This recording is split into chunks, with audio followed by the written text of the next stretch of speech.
हम गुरु ब्रह्मा गुरु विष्णु गुरुदेव महेश्वर गुरु साक्षात परब्रह्मा तस्मै श्री गुरु नमः। 9 तारीख का पंचांग जो है इस प्रकार से है। 10वीं तिथि रविवार 2:23 तक 10वीं तिथि है। उसके बाद एकादशी लग जाएगी। पुनर्वसु नक्षत्र, शोभान योग, घर कर्ण और 27:23 से मिथुन कर्क राशि का चंद्रमा हो जाएगा। और 7 तारीख से होला शक शुरू हो गए थे, जिसमें शुभ कर्म वर्जित है। और 13 तारीख को होलिका दहन और 14 तारीख को होला कहते हैं, जिसको होली खेलना कहते हैं, होला। और ये दिन आपको शुभ मंगलकारी रहे। ओम नमः। आगे श्रीमद् भागवत महापुराण के 7वें स्कंद का 15वां अध्याय जो इस प्रकार है। आदो देवकी देव गर्भ जननम गोपी गिरिवर्धनम माया पूतन जेवतापहरणम गोवर्धनो धारणम कंस छेदन कौरवादि हननम कुंती सुता पालनम। एतत् श्रीमद्भागवतं पुराण कथितं श्रीकृष्णलीलामृतं निगमकल्पतरोर्गलितं फलं शुकमुखाद्रव अमृतसंयुतं पिबत भागवतं रसमालया मुहुर्हो रसिका भूरि भावुकाः।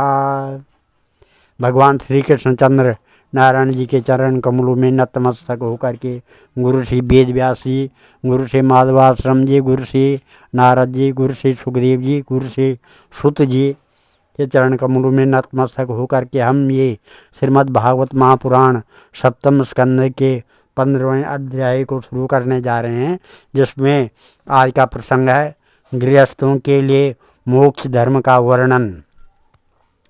नारदो वाचो, नारद जी कहते हैं, कर्म निष्ठा दुजा के चित तपो निष्ठा निपा परे स्वाध्याये अन्य प्रवचने ये केचन ज्ञान योगयो ज्ञान निष्ठाय देयानि कव्यान्यान्त्य इच्छता देवे च तद्भावे स्यात् इतरेभ्यो वितारः।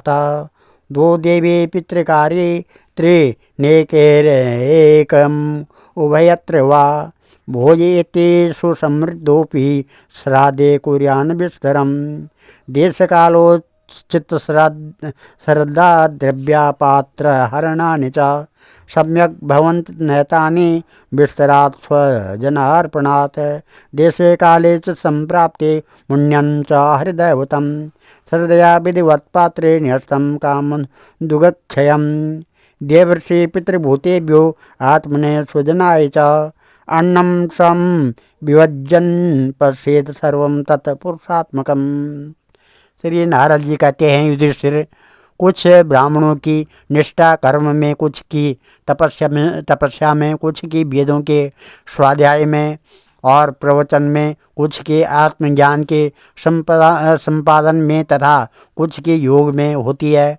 गृहस्थ पुरुष को चाहिए कि श्राद्ध अथवा देव पूजा के अवसर पर अपने कर्म का अक्षय फल प्राप्त करने के लिए ज्ञाननिष्ठ पुरुष को ही हव्य कव्य का दान करें।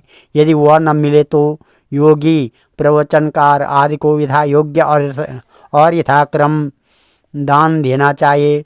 देव कार्य में 2 और पितृ कार्य में 3 अथवा दोनों में 1 ब्राह्मण को भोजन कराना चाहिए। अत्यंत धनी होने पर भी श्राद्ध कर्म में अधिक विस्तार नहीं करना चाहिए, क्योंकि सगे संबंधी आदि स्वजनों को देने से और विस्तार करने से देश कालोचित श्रद्धा पदार्थ पात्र और पूजन आदि ठीक नहीं हो पाते। देश और काल के प्राप्त होने पर ऋषि मुनियों के भोजन करने योग्य शुद्ध हविष्यान्न भगवान को भोग लगाकर श्रद्धा से विधिपूर्वक योग्य पात्र को देना चाहिए। वह समस्त कामनाओं को पूर्ण करने वाला और अक्षय होता है। देवता, ऋषि, पितर, अन्य प्राणी, स्वजन और अपने आप को भी अन्न का विभाजन करने के समय परमात्मा स्वरूप ही देखें ॐ नमः न दद्यादामि संसादे न चाद्या धर्मतत्त्ववित् पुण्यानेन स्यात्परा प्रीतिर्यथा न पशुहिंसया नैतादृशे परो धर्मो नृणां सद्धर्म ईक्षतां न्यासो दण्डस भूतेषु मनोवाक्ययजस्य य एके कर्मयान्यज्ञान ज्ञानिनो यज्ञवित्तमः आत्मसंयमनेमिह जुह्यते ज्ञानदीपते द्रव्ययज्ञैर्यक्षमाणं दृष्ट्वा भूतानि बिभ्यति एष मा करुणो हन्यात् तज्जज्ञो ह्यसुतं ध्रुवं तस्माद्देवोपवन्नेन मुण्यनेनापि धर्मवित् सन्तुष्टो हरः कुर्यान् नित्यनैमित्तिकी क्रिया। धर्म का मर्म जानने वाले पुरुष श्राद्ध में मांस का अर्पण न करें और न स्वयं ही उसे खाएं, क्योंकि पितरों को ऋषि मुनियों के योग्य हविष्यान से जैसी प्रसन्नता होती है वैसी पशु हिंसा से नहीं होती है। जो लोग सधर्म पालन की अभिलाषा रखते हैं उनके लिए इससे बढ़कर और कोई धर्म नहीं है कि किसी भी प्राणी को मन, वाणी और शरीर से किसी प्रकार का कष्ट न दिया जाए। इसी से कोई यज्ञ तत्व को जानने वाले ज्ञानी ज्ञान के द्वारा प्रज्वलित आत्म संयम रूप अग्नि में इन कर्ममय यज्ञों का आह्वान कर देते हैं और बाह्य कर्म कलापों से उपरत हो जाते हैं। जब कोई इन द्रव्यमय यज्ञों से यजन करना चाहता है तब सभी प्राणी डर जाते हैं। वे सोचने लगते हैं कि यह अपने प्राणों का पोषण करने वाला निर्दयी मूर्ख मुझे अवश्य मार डालेगा। इसलिए धर्मज्ञ मनुष्य को यही उचित है कि प्रतिदिन प्रारब्ध के द्वारा प्राप्त मुनि जनोचित हविष्यान से ही अपने नित्य और नैमित्तिक कर्म करे तथा उसी से सर्वदा संतुष्ट रहे। विधर्म परम धर्मस्य आभास उपमाचल अर्धर्म शाखा पश्चेम धर्मयज्ञो धर्मवत्तयेत् धर्मवादो विधर्म स्यात् परधर्मोऽन्यच्च उद्यत उपधर्मस्व पाखंडो दम्भो वा शब्दमीच्छल यदीक्षया कृता पुंभिराभासो यामात् पृथक् स्वभावाभियतो धर्म कस्य निष्ठ प्रशान्तैः। इस प्रकार से अधर्म की 5 शाखाएं हैं: विधर्म, परधर्म, आभास, उपमा और छल। धर्मज्ञ पुरुष अधर्म के समान ही इनका भी त्याग कर दे। जिस कार्य को धर्म बुद्धि से करने पर भी अपने धर्म में बाधा पड़े वह विधर्म है। किसी अन्य के द्वारा अन्य पुरुष के लिए उपदेश किया हुआ धर्म परधर्म है। पाखंड या दम्भ का नाम उपधर्म अथवा उपमा है। शास्त्र के वचनों का दूसरे प्रकार का अर्थ कर देना छल है। मनुष्य अपने आश्रम के विपरीत स्वेच्छा से जिसे धर्म मान लेता है वह आभास है। अपने अपने स्वभाव के अनुकूल जो वर्णाश्रमोचित धर्म है वे भला किसे शांति नहीं देते हैं। ओम नमः धर्माधर्मापि नेते यथार्थवादनो धर्म अनिहानिह मानस्य माहेरिविवृत्तिदा संतुष्टस्य निरीहस्य स्वात्मा रामसयत् सुखम कुतस्तत्कामलोभेन धावतो अर्थहया दिशा सदा संतुष्ट मनसा सर्वा सुखमया दिशा शर्करा कंडका दिव्य यथोपादन पदा शिवा संतोषो केन वा राजन वर्तेतापि वर्ण ओपस्त्य जेहव्य कार्य न्याद गृहपालयते जन असंतुष्टस्य विप्रस्य तेजो विद्या तपो यश स्रवन्ते इंद्रिय लोलेन ज्ञानं चैवावकीर्तयेत् कामशान्ते च क्षुत्रिडाभ्यं क्रोध हस्तेत फलोदयात्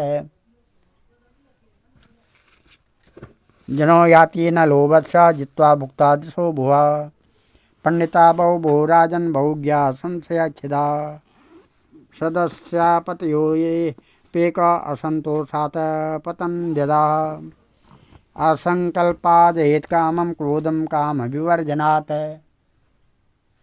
अर्थार्थेच्छया भयं तत्त्वावमर्शनात् आन्वीक्षिक्या शोकमोहे धम्मं महदुपासया योगान्तरायानमौनेन हिंसा काया दनीयया कृपया भूतजं दुःखं दैवं जय्यात् समाधिना आत्मजं योगवीरेण निद्रां सत्त्वनिसेवया रजस्तमस्य सत्त्वेन सत्त्वं च उपशमेन च एतत् सर्वगुरुभक्त्या पुरुषो यांजसा जयेत यस्या साक्षात् भगवती ज्ञानदीपप्रदे गुरु मत्स्यादि श्रुतं तस्या सर्वं कुञ्जरशौचवत् एष वे भगवान् साक्षात् प्रधानं पुरुषेश्वर योगेश्वर विमृत्याङ्घ्रिर्लोकोऽयं मन्यते नरं खड्वर्ग संयम एकान्ता सर्वा नियम च उद्दना तदन्ता यदि न योगान् वाहेयुश्रमावह यथा वार्तादयो हर्ता योगशार्थं न बिभ्रति अनर्थाया भवेद्योस्ते पूर्तमिष्टं तथा सता यश्चित्तविजयेयत्त संगोपरिग्रह एको विविक्तशरण भिक्षुभिक्षामितासन देशे शुचो समे राजन् संस्थाप्यासनम् आत्मना स्थिरं समं सुखं तस्मिन्नासीतर्जंग ओमिति। धर्मात्मा पुरुष निर्धन होने पर भी धर्म के लिए अथवा शरीर निर्वाह के लिए धन प्राप्त करने के लिए की चेष्टा न करे, क्योंकि जैसा बिना किसी प्रकार की चेष्टा किए अजगर की जीविका चलती है, वैसे ही निवृत्तिपरायण पुरुष की निवृत्ति ही उसकी जीविका का निर्वाह कर देती है। जो सुख अपनी आत्मा में रमण करने वाले निष्क्रिय संतोषी पुरुष को मिलता है, वह उस मनुष्य को भला कैसे मिल सकता है जो कामना और लोभ से धन के लिए हाय हाय करता हुआ इधर उधर दौड़ता फिरता है। जैसे पैरों में जूता पहनकर चलने वाले को कंकड़ और कांटों से कोई डर नहीं होता है, वैसे ही जिसके मन में संतोष है उसके लिए सर्वदा और सब कहीं सुख ही सुख है, दुख है ही नहीं। युधिष्ठिर न जाने क्यों मनुष्य केवल जल मात्र से ही संतुष्ट रहकर अपने जीवन का निर्वाह नहीं कर लेता, अपितु रसेंद्रिय और जनेन्द्रिय के फेर में पड़कर वह बेचारा घर की चौकसी करने वाले कुत्ते के समान हो जाता है। जो ब्राह्मण संतोषी नहीं है, इंद्रियों की लोलुपता के कारण उसके तेज विद्या तपस्या और यश क्षीण हो जाते हैं, वह विवेक भी खो बैठता है। भूख और प्यास मिट जाने पर खाने पीने की कामना का अंत हो जाता है। क्रोध भी अपना पूरा काम करके शांत हो जाता है। परंतु यदि मनुष्य पृथ्वी की समस्त दिशाओं को जीत ले और भोग ले, तब भी लोभ का अंत नहीं होता। अनेक विषयों की ज्ञाता शंकाओं का समाधान करके चित्त में शास्त्रोक्त अर्थ को बैठा देने वाले और विद्वत सभाओं के सभापति बड़े बड़े विद्वान भी असंतोष के कारण गिर जाते हैं। धर्मराज संकल्पों के परित्याग से काम को कामनाओं के त्याग से क्रोध को, संसारी लोग जिसे अर्थ कहते हैं उसे अनर्थ समझकर लोभ को और तत्व के विचार से भय को जीत लेना चाहिए। आध्यात्मिक विद्या से शोक और मोह पर, संतों की उपासना से दम्भ पर, मौन के द्वारा योग के विघ्नों पर और शरीर प्राण आदि को निश्चेष्ट करके हिंसा पर विजय प्राप्त करनी चाहिए। आदि भौतिक दुख को दया के द्वारा, आदि दैविक वेदना को समाधि के द्वारा और आध्यात्मिक दुख को योग बल से एवं निद्रा को सात्विक भोजन, स्थान, संग आदि के सेवन से जीत लेना चाहिए। सत्वगुण के द्वारा रजोगुण एवं तमोगुण और गुण पर उपरति के द्वारा सत्वगुण पर विजय प्राप्त करनी चाहिए। श्री गुरुदेव की भक्ति द्वारा साधक इन सभी दोषों पर सुगमता से विजय प्राप्त कर सकता है। हृदय में ज्ञान का दीपक जलाने वाले गुरुदेव साक्षात भगवान ही हैं। जो दुर्बुद्धि पुरुष उन्हें मनुष्य समझता है, उसका समस्त शास्त्र श्रवण हाथी के स्नान के समान व्यर्थ है। बड़े बड़े योगेश्वर जिनके चरण कमलों का अनुसंधान करते रहते हैं, प्रकृति और पुरुष के अधीश्वर हुए स्वयं भगवान ही गुरुदेव के रूप में प्रकट हुए। इन्हें लोग भ्रम से मनुष्य मानते हैं। शास्त्रों में जितने भी नियम संबंधी आदेश हैं, उनका एकमात्र तात्पर्य यही है कि काम, क्रोध, लोभ, मोह, मद और मत्सर इन 6 शत्रुओं पर विजय प्राप्त कर ली जाए, अथवा 5 इंद्रियां और मन ये 6 बस में हो जाएं। ऐसा होने पर भी यदि उन नियमों के द्वारा भगवान के ध्यान, चिंतन आदि की प्राप्ति नहीं होती, तो उन्हें केवल श्रम ही श्रम समझना चाहिए। जैसे खेती, व्यापार आदि और उनके फल भी योग साधन के फल भगवत प्राप्ति या मुक्ति को नहीं दे सकते हैं, वैसे ही दुष्ट पुरुष के स्रोत स्मार्थ कर्म भी कल्याणकारी नहीं होते, प्रत्युत उल्टा फल देते हैं।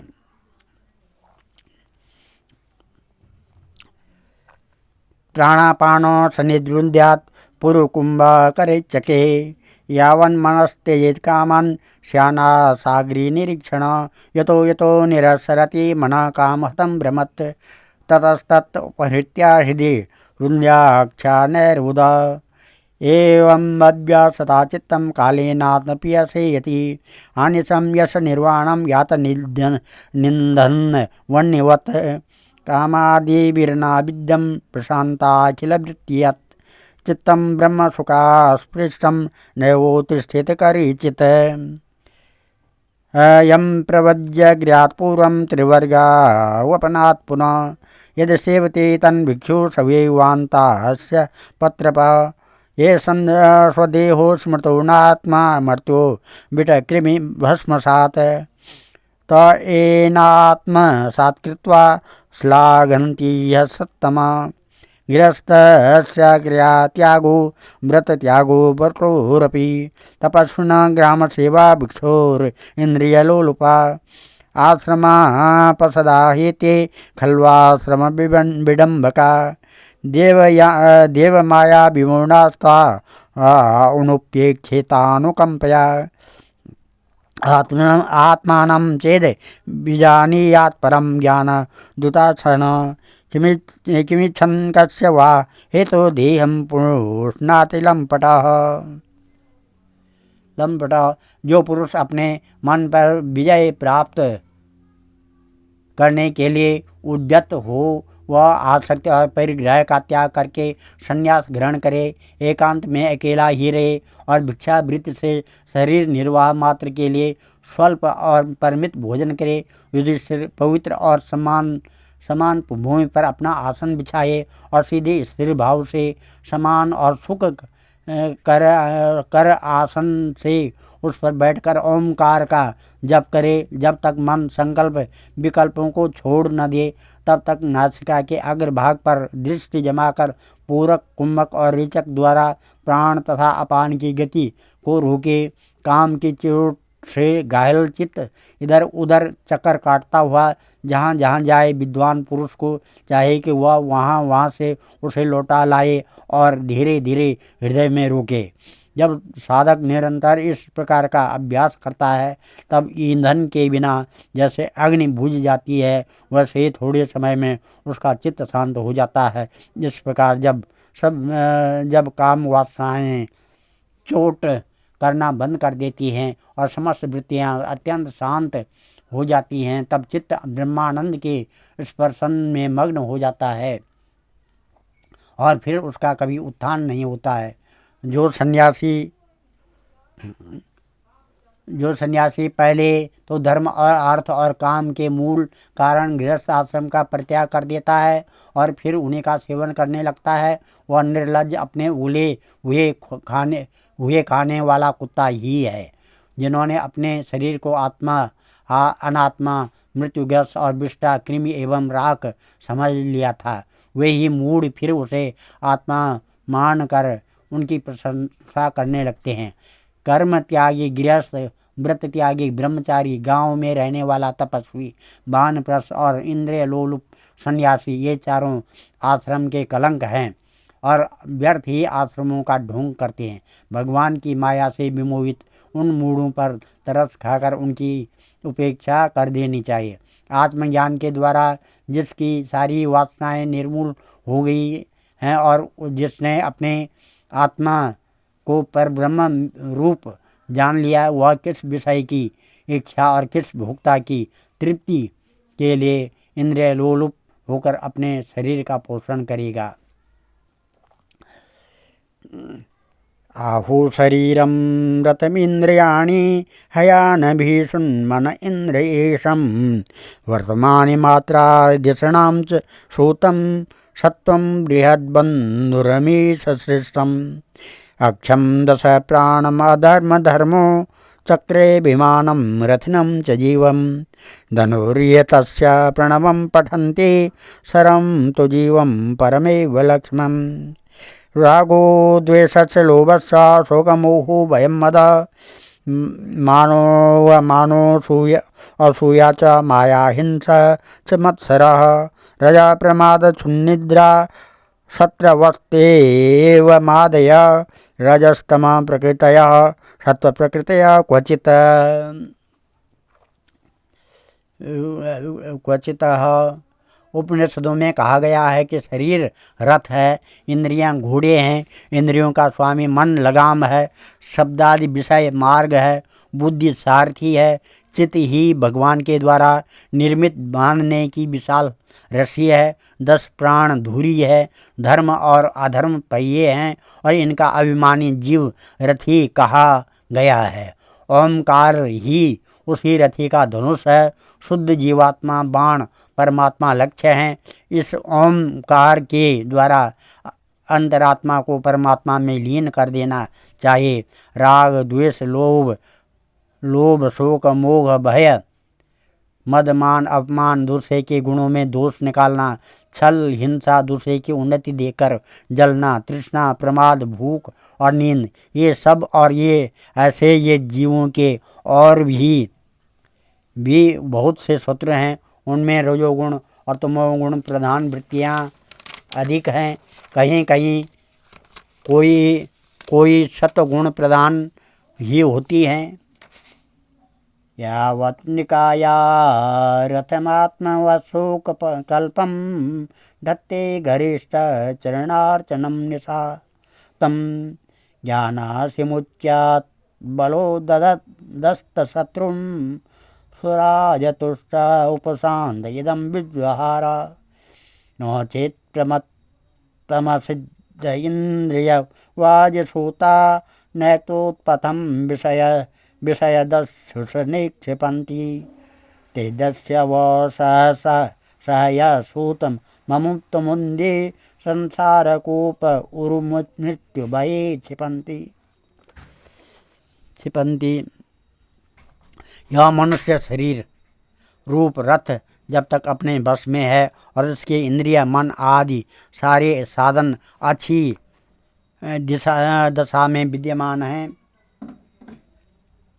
तभी तक गुरुदेव के चरण कमलों की सेवा पूजा से शान धराई हुई ज्ञान की तीखी तलवार लेकर भगवान के आश्रय से इन शत्रुओं का नाश करके अपने स्वराज्य सिंहासन पर विराजमान हो जाए और फिर अत्यंत शांत भाव से इस शरीर का भी परित्याग कर दे। नहीं तो तनिक भी प्रमाद हो जाने पर ये इंद्रिय रूप दुष्ट घोड़े और उनसे मित्रता रखने वाला बुद्धि रूप सारथी रथ के स्वामी जीव को उल्टे रास्ते ले जाकर विषय रूपी लुटेरों के हाथों में डाल देंगे। वे डाकू सारथी और घोड़ों के सहित इस जीव को मृत्यु से अत्यंत भयावह घोर अंधकारमय संसार के कुएं में गिरा देंगे। प्रवृत्तं च निवृत्तिं च द्विविधं कर्म वैधिकम् आवर्तेत प्रवृत्तेत निवृत्तेनाश्रुतेन्मृतं हिंसं द्रव्यमयं काम्यम् अग्निहोत्रा सान्धिदं ददर्श पूर्णमासस्य चतुर्मासं पशुसुतः। एतदिष्टं प्रवृत्ताख्यं हुतं प्रहुतमेव च पूर्तं सुरालया रामं कूपजीव्यादिलक्षणं द्रव्यसूक्ष्मविमाकस्य धूमो रात्रिपरक्षया अयनं दक्षिणं सोमं दर्शम् औषधीविरुद अन्नं रेत इदं क्षेमेश पितृयानं पुनर्भव एकैकसेनानुपूर्वं भूत्वा भूतेव जायत निःशेकादिस्म प्राणान्ते संस्कारे संस्कृतो द्विजा इन्द्रियेषु क्रियाज्ञानं ज्ञानदीपेषु युह्यति इन्द्रियाणि मनस्योर्मो वाचि वैकारिकं मनः वाचं वर्णसमाग्रामे तम ओङ्कारेष्वन्यसेत ओङ्कारं बिन्दुनादे तं तं तु प्राणे महत्म उत्तमम् अग्ने सूर्यो दिवा प्राणो शुक्लोराकोत्तरं सुराट विश्वश्च तेजसा प्रज्ञा तुर्य आत्मा समन्वयात् देवायानम् इदं प्राहुर्भूत्वा भूत्वानुपूर्वश आत्मयाजु उपशान्तात्मा आत्मस्त न निवर्तते य एते पितृदेवानाम् अयने वेद निर्मिते शास्त्रेण चक्षुषा वेद जनस्थोऽपि न मुह्यति आदावन्ते जनानां सद् बहिरन्तः परावरं ज्ञानं ज्ञेयं वचो वाच्यं तमो ज्योतिस्त्वयं स्वयम् आबाधितोऽपि याभासो यथा वस्तुतया स्मृता दुर्घटत्वान्द्रियकं तद्पदार्थं विकल्पितं छित्यादीनां यार्थानां छाया न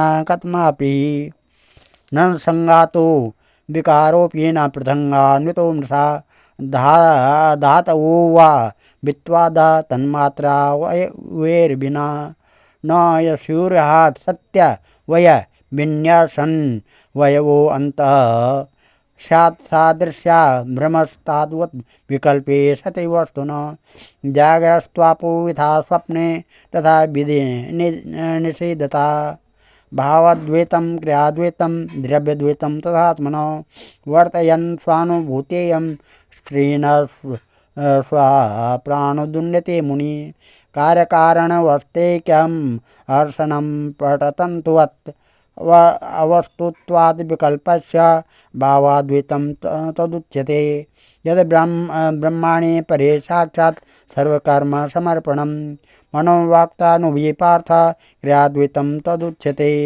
आत्मा जाया सुतादीनाम् अन्येषां सर्वदेहिनं यत् स्वार्थकमाद्योरिकं द्रव्येतं तदुच्यते यद् यस्य वाणि निषिध्यं स्याद् येन यत्र यतो नृप स तेनेहेत कर्माणि नरो नानेरनापदि एतरन्येष वेदोक्तिर्वर्तमानः स्वकर्मभिः गृहीप्स्य गतिं यायाद् राजस्तद्भक्तिवान् नरः। यह नरः वैदिक कर्म को दो प्रकार हैं। एक तो वे जो वृत्तियों को उनके विषयों की ओर ले जाते हैं प्रवृत्ति परक, वह दूसरे वे जो वृत्तियों को उनके विषयों की ओर लौटाकर शांत एवं आत्म साक्षात्कार के योग्य बना देते हैं। निवृत्ति परक प्रवृत्ति परक कर्म मार्ग से बार बार जन्म मृत्यु की प्राप्ति होती है और निवृत्ति परक भक्ति मार्ग या ज्ञान मार्ग के द्वारा परमात्मा की प्राप्ति होती है। सेन यागादि हिंसामय कर्म अग्निहोत्र दर्श पूर्णमास चातुर्मास पशुयाग सोमयाग वैश्वदेव बलिहरण आदि द्रव्यमय कर्म इष्ट कहलाते हैं। और देवालय बगीचा कुआं आदि बनवाना तथा प्याऊ आदि लगाना पूर्त कर्म हैं। ये सभी प्रवृत्ति पर कर्म हैं और सकाम भाव से युक्त होने पर अशांति के ही कारण बनते हैं। प्रवृत्ति पारायण पुरुष मरने पर चरु पुरोडासादि यज्ञ संबंधी द्रव्यों के सूक्ष्म भाग से बना हुआ शरीर धारण कर धूमाभिमानी देवताओं के पास जाता है। फिर क्रमशः रात्रि कृष्ण पक्ष और दक्षिणायन के अभिमानी देवताओं के पास जाकर चंद्रलोक में पहुंचता है। वहां से भोग समाप्त होने पर अमावस्या के चंद्रमा के समान क्षीण होकर वृष्टि द्वारा क्रमशः औषधि लता अन्न और वीर्य के रूप में परिणत होकर पितृयान मार्ग से पुनः संसार में ही जन्म लेता है। युधिष्ठिर गर्भाधान से लेकर अंत्येष्टि पर्यंत संपूर्ण संस्कार जिनके होते हैं उनको द्विज कहते हैं। उनमें से कुछ तो पूर्वोक्त प्रवृत्ति मार्ग का अनुष्ठान करते हैं और कुछ आगे कहे जाने वाले निवृत्ति मार्ग, निवृत्ति परायण पुरुष, इष्ट पूर्त आदि कर्मों से होने वाले समस्त यज्ञों को विषयों का ज्ञान कराने वाली इंद्रियों में हवन कर देता है। इंद्रियों को दशारणादि संकल्प रूप में मन में वैकारिक मन को पराबाणी में और पराबाणी को वर्ण समुदाय में, वर्ण समुदाय का अ उ म इन तीन स्वरों के रूप में रहने वाली ओमकार में, ओमकार को बिंदु में और बिंदु को नाद में और नाद को सूत्र आत्मा रूप प्राण में तथा प्राण को ब्रह्म में लीन कर देता है। वह निवृत्ति निष्ठ यानी क्रमशः अग्नि, सूर्य, दिन, सायंकाल, शुक्ल पक्ष, पूर्णमासी और उत्तरायण के अभिमानी देवताओं के पास जाकर ब्रह्मलोक में पहुंचता है और वहां के भोग समाप्त होने पर स्थूल पादिक विश्व अपनी स्थूल उपाधि को सूक्ष्म में लीन करके सूक्ष्म पादिक तेजस हो जाता है। फिर सूक्ष्म उपाधि को कारण में लय करके कारणोपाधिक प्राज्ञ रूप से स्थित होता है।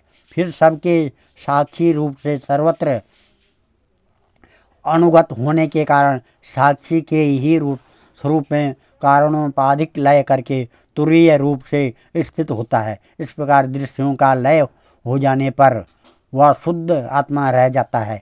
यही मोक्ष पद है। इसे देवयान मार्ग कहते हैं। इसे मार्ग से जाने वाला आत्मोषक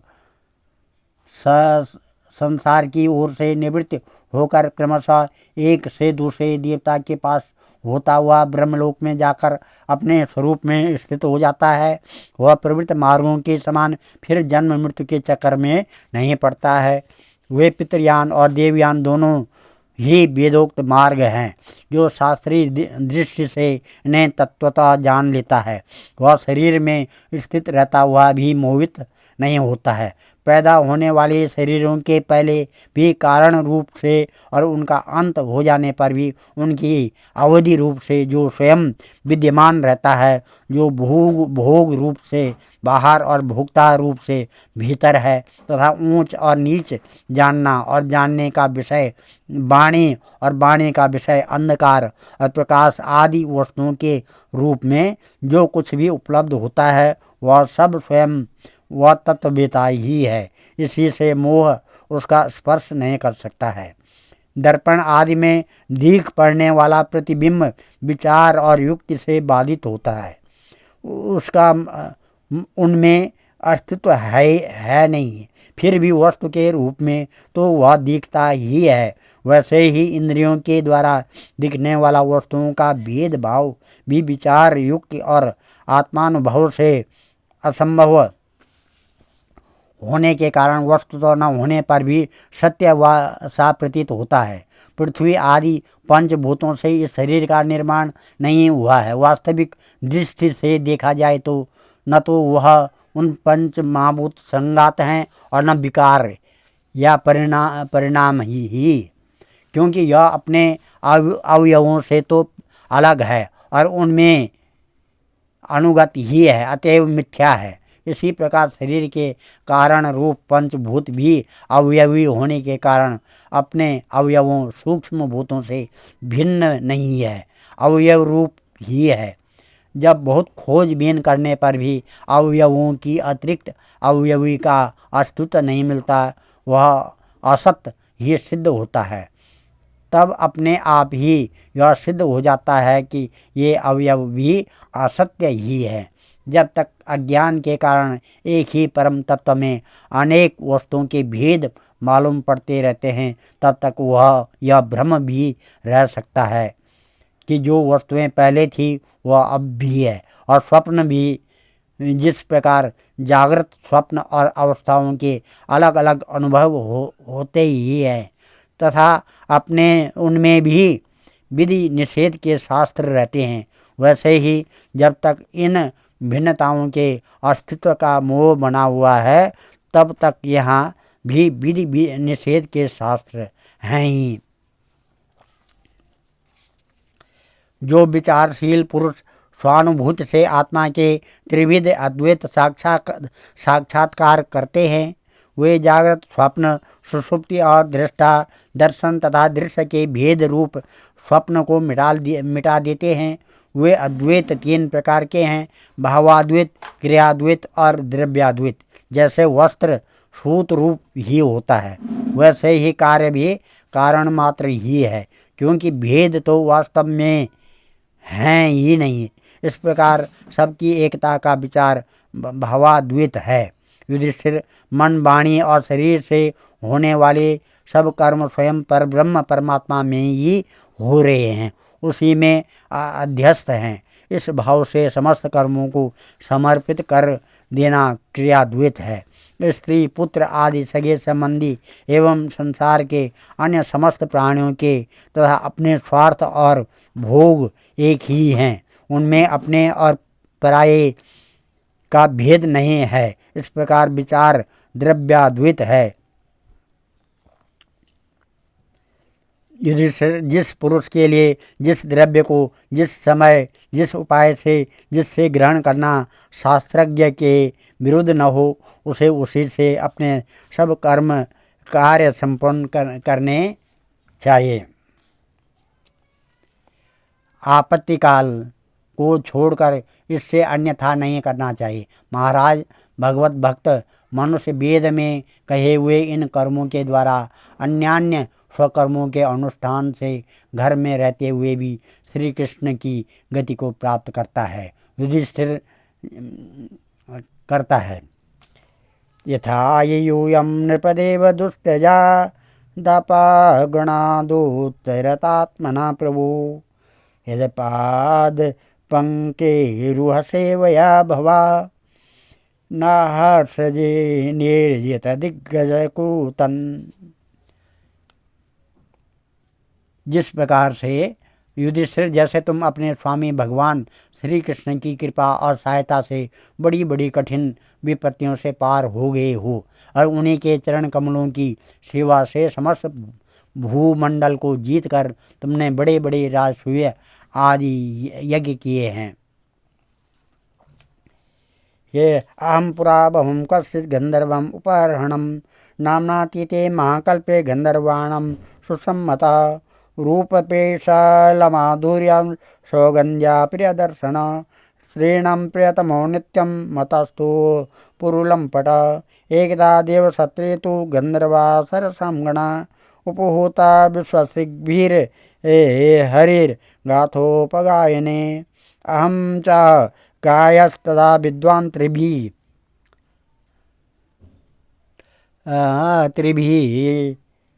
परिवृतो गता जाता विश्वासजस्तस्मै हेलनं से पुरोजसा या हि त्वं शूद्रतामासु नष्टसि कृतहेलन तावद्दस्यामहं यज्ञे तत्रापि ब्रह्मवादिनां शुश्रूषायाणो खड्गेन प्राप्तोऽहं ब्रह्मपुत्रताम्। धर्मस्ते गृहमेदीयो वर्णित पापनाशनः गृहसो येन पदवीञ्जसा नाशीनां यात् यं नृलोके बत भूर्यभागा लोकं पुनानां मुनयो भियन्ति येषां गृहाणावसतीत साक्षात् गूढं परं ब्रह्म मनुष्यलिङ्गं सवायं ब्रह्ममद्विमज्ञं कैवल्यनिर्वाणसुखानुभूति प्रियसुहृदं वा खलु मातुलेय आत्मार्हणीय विद्वद् गुरुश्च न यस्य साक्षात् भवपद्मजादिभिः रूपं धिया वा स्तुतः वास्तुतपयोपवर्णितं मौनेन भक्त्योपशमेन पूयिता प्रसीदतामेष सात्वतां पतिः। सात्वतां पति। इस प्रकार से पूर्व जन्म में, इसके पहले के महाकल्प में मैं एक गंधर्व था। मेरा नाम उपरहणन था। और ये नारद जी कह रहे हैं रजिस्टर को, मेरा नाम उपरहणन था। गंधर्वों में मेरा बड़ा सम्मान था। मेरी सुंदरता, सुकुमारता, मधुरता अपूर्व थी। मेरे शरीर में सुगंधी निकला करती और देखने में मैं बहुत अच्छा लगता। स्त्रियां मुझसे बहुत प्रेम करती और मैं सदा प्रमाद में ही रहता। मैं अत्यंत विलासी था। एक बार देवताओं के यहाँ ज्ञान सत्र हुआ। उसमें बड़े बड़े प्रजापति आए थे। भगवान की लीला का गान करने के लिए उन लोगों ने गंधर्व और अप्सराओं को बुलाया। मैं जानता था कि वह संतों का समाज है और वहाँ भगवान की लीला का ही गान होता है। फिर भी मैं स्त्रियों के साथ लौकिक गीतों का गान करता हुआ उन्मत्त की तरह वहाँ जा पहुँचा। देवताओं ने देखा कि वो यह तो हम लोगों का अनादर कर रहा है। उन्होंने अपनी शक्ति से मुझे शाप दे दिया कि तुमने हम लोगों की अवहेलना की है, इसलिए तुम्हारी सारी सौंदर्य संपत्ति नष्ट हो जाए और तुम शीघ्र ही शूद्र हो जाओ। उनके शाप से मैं दासी का पुत्र हुआ। किंतु उस शूद्र जीवन में भी किए हुए महात्माओं के सत्संग और शिवा शुश्रूषा के प्रभाव से मैं दूसरे जन्म में ब्रह्मा जी का पुत्र हुआ। संतों की अवहेलना सेवा का यह मेरा प्रत्यक्ष अनुभव है। संत सेवा से ही भगवान प्रसन्न होते हैं। मैंने तुम्हें गृहस्थों का पापनाशक धर्म बतला दिया। इस धर्म के आचरण से गृहस्थ भी अनायास ही सन्यासियों को मिलने वाला परम पद प्राप्त कर लेता है। युधिष्ठिर, इस मनुष्य लोक में तुम लोगों के भाग्य अत्यंत प्रशंसनीय है, क्योंकि तुम्हारे घर में साक्षात पर ब्रह्म परमात्मा मनुष्य का रूप धारण करके गुप्त रूप से निवास करते हैं। इसी से सारे संसार को पवित्र कर देने वाले ऋषि मुनि बार बार उनका दर्शन करने के लिए चारों ओर से तुम्हारे पास आया करते हैं। बड़े बड़े महापुरुष निरंतर जिनको ढूंढते रहते हैं, जो माया के लेस से रहित परम शांत परमानंद अनुभव स्वरूप पर ब्रह्म परमात्मा हैं, वही तुम्हारी प्रिय हितैषी मेरे भाई पूज्य आज्ञाकारी गुरु और स्वयं आत्मा श्री कृष्ण हैं। शंकर ब्रह्मा आदि भी अपनी सारी बुद्धि लगाकर वे यह हैं इस रूप में उनका वर्णन नहीं कर सके। फिर हम तो कर ही कैसे सकते हैं। हम मौन भक्ति और संयम के द्वारा ये उनकी पूजा करते हैं। कृपया हमारी यह पूजा स्वीकार करके भक्त वत्सल भगवान हम पर प्रसन्न हो। श्री सुखदेव जी कहते हैं, इदम देवर्षणं प्रोक्तम निशम्या भरता सभा पूज्यामास सुप्रीता कृष्णं च प्रेम विह्वला। कृष्ण पार्थ उपामंत्रा पूजित प्रयो मुनि श्रुत्वा कृष्णं परम ब्रह्म पार्थं परम विस्मिता। इदं दाक्षायणीनां ते पृथग् वंश प्रकीर्तितं देवासुरा मनुष्यादा लोका यत्र चराचरा। श्री सुखदेव जी कहते हैं, परीक्षित, देवर्षि नारद का यह प्रवचन सुनकर राजा युधिष्ठिर को अत्यंत आनंद हुआ। उन्होंने प्रेम विवल होकर देवर्षि नारद और भगवान श्री कृष्ण की पूजा की। देवर्षि नारद भगवान श्री कृष्ण और राजा युधिष्ठिर से विदा लेकर और उनके द्वारा सत्कार पाकर चले गए। भगवान श्री कृष्ण ही पर ब्रह्म हैं, यह सुनकर युधिष्ठिर के आश्चर्य की सीमा न रही। परीक्षित, इस प्रकार मैंने सुखदेव जी मुनि परीक्षित को इसी कथा को सुना रहे हैं और परीक्षित कह रहे हैं कि परीक्षित, इस प्रकार मैंने तुम्हें दक्ष पुत्रियों के वंशों का अलग अलग वर्णन सुनाया। उन्हीं के वंश में देवता, असुर, मनुष्य आदि और संपूर्ण चराचर की सृष्टि हुई है। आज हम इस अध्याय को यहीं पर समाप्त करके और कथा को यहीं पर विराम देते हैं और कल से श्रीमद् भागवत महापुराण का 8वां स्कंद शुरू हो जाएगा। ओम नमः नमः भजे विवेकमण्डनं समस्तपापखण्डनं स्वभक्तचित्तरञ्जनं सदैव नन्दनन्दनं